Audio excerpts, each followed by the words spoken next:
In today's video, I'll be showing you how you can make sure your remote workers are actually working effectively. So a super common question I get is, Charlie, how do you make sure your overseas team is actually working effectively? This is one of the main drawbacks when it comes to hiring overseas or just having remote workers in general. You are not able to be in person with them all the time, and as a result, accountability can be extremely hard to implement. When people work at home, there are a ton of distractions, and I know this because I also work at home. There's so many different things that I can get distracted by, and it happens to everyone. But the good news is that as an entrepreneur or as a manager yourself, there are some things you guys can do to really make sure that your team is working diligently. Later on, I'll show you guys how to actually use software to track the time of your workers. This can be a little bit controversial for some people, but it's a great way to actually track hours that are being worked, as well as make sure that people are actually efficient with their time. But before we talk about that, let's talk about some things that you guys can implement into your systems to make productivity a lot better. The first is going to be to actually implement check-ins. I'm a big believer that there should be check-ins at least once every working day, either at the start or at the end of the working day. It's really important that these calls are regular and open-ended, meaning,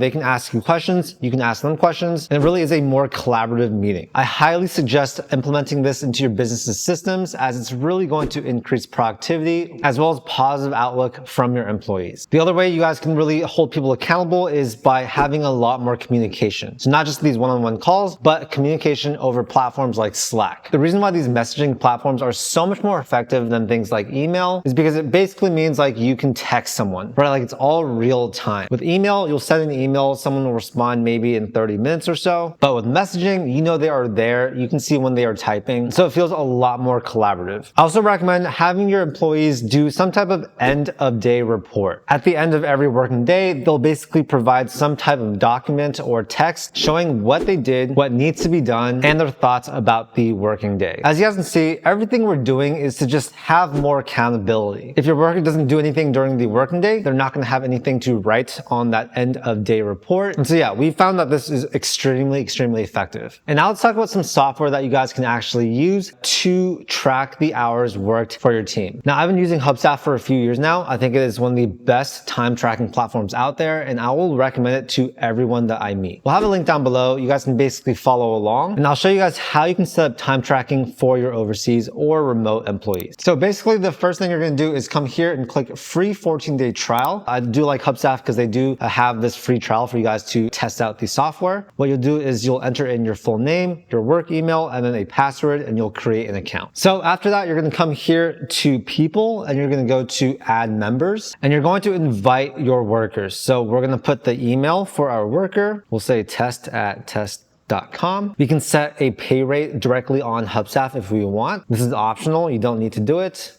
We can actually invite multiple people if we want. Next, you're going to select their role, and likely you'll have them be a user. And then you can actually add them to different projects if you want, but this is also optional as well. If you don't want to do this yourself, you can just invite via a link. So it's going to create a link that you can share with your employees, and they can actually go direct and sign up through there. But if we're going through this way, we'll click send, and it's going to send that invitation for them to join. From there, we're going to come here, go to actions. We're going to edit information. And what we're going to first do is come here to settings. We're going to turn this on, so able to track time. You can allow them to actually modify time if you want. So basically, let's say they accidentally leave the timer going. They can actually delete that time from their track time. Or if they forget to turn on their timer, they can also go back and add time as needed. This is optional, of course. You guys can turn it on or off. Here, you'll be able to change the idle timeout. So this is basically going to mean that it's going to shut down the timer if they don't have any activity within X minutes. So I like to set that to maybe 10 minutes. Then it's going to ask if you want to keep that idle time, right? So if they're not working and it shows that prompt, is it going to allow them to keep the idle time? Is it going to always keep it, or is it never going to keep it? So after that, you'll click here to save changes. And this is basically what it looks like when your team member is turning on the Hubstaff time tracker and working. So right here, we have screenshots turned on. So we're basically taking a screenshot once every 10 minutes. And for each of those 10 minutes, it's going to track the activity levels based on their clicks and stuff like that. It's going to give that in terms of a percentage. So let's say from 12:10 to 12:20, this is the screenshot we have. Of course, we can turn screenshots off if we want to give them more privacy. It's totally up to you guys. But what we found is that we can actually go in and sort of make sure people have the right workflow. And if they don't, we can suggest more optimized workflows for them to save a lot of time in the future. And here for the activity percentage, it's going to be a percentage from 0 to 100%. As you guys can see here, we have an overall activity level of 78%. Their mouse was quite active and the keyboard was less active. But yeah, if you scroll down, you guys can see this is basically what it looks like when it tracks time. And at the end of every billing cycle, so that can be set for a month, bi-monthly, every week, whatever it is, you guys can go to reports, see how much hours have been tracked for that person and pay them accordingly. You can handle payments directly on Hubstaff. There are integrations with PayPal, Payoneer, as well as some other platforms. And yeah, this is a direct way to actually make sure your workers are working efficiently and effectively. Yeah, this is just one of many different ways to ensure that your team is working. I think it really comes down to communication. It comes down to using the right technology, having a good relationship with that worker. It doesn't need to be you. It can be some type of manager. It can be someone. As long as they are talking to someone and it doesn't feel like they are working for no reason, then that should help with productivity. Anyways, that's it for this video. Hope you guys got some good value from it. If you guys are looking for overseas talent and you want us to help you find some, we are extremely good at this. We can help find the top 1% of overseas talent. If you want to learn more, we'll have a link down below to paired.so. This is our company's website. You guys can book a free discovery call and we can see how we can help you and your business. Anyways, thank you so much for watching this video. If you guys enjoyed it, make sure to hit that like button and also subscribe for more content just like this. This whole channel is dedicated to helping you guys with your hiring and recruiting needs. Thank you so much and I'll see you in the next video.